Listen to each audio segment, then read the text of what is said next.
All right, we're going to move on to section 2 of our intro try it project, and we're going to move down here.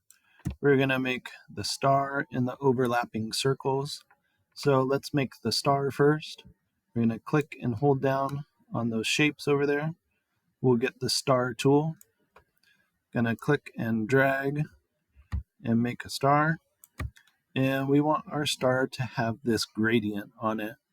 Right now it's just filled with a red color and a blue outline. If I click on the button down here, I can add a gradient. There is a few other places where you could add a gradient, but we'll just start with a gradient right here. And then if we want to adjust the gradient, we can edit the gradient from this spot. You can also access any of the windows that you need under Window, and you could scroll through and find the one you want. So we're going to edit the gradient. It does have this option here for you where you can pull things around. That's one way to do it. You could double click on the white part here and you could change the color that it's filling in. And you can double click on this color and change it to be more of a red color. And that got us pretty close to our color. There is also some ways that you can edit the gradient within a window as well. You can change things like how far it's over, what type of gradient it is. So there is some different ways that you can edit this. Those are a couple there. Okay, next we're going to make our circles overlapping, and we're going to make them a little bit see-through. Going back to our shape area, getting the ellipse tool, and I'm going to click and drag.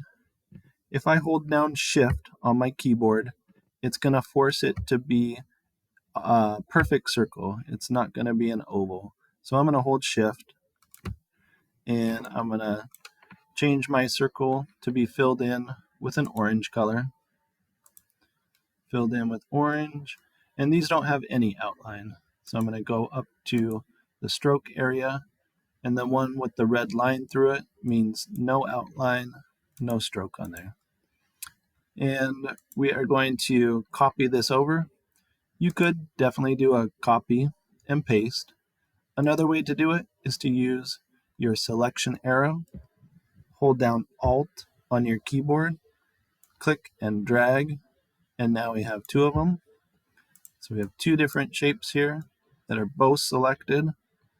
And under the properties area, we can see that it's filled in with orange, has no stroke, and the opacity right now is at 100. I'm going to change the opacity down. I'm going to put it down probably somewhere about 50. And when I click off of it, we can see through the circles like the example. And if you move it over here, you can see it on a gray background. We got it about right there.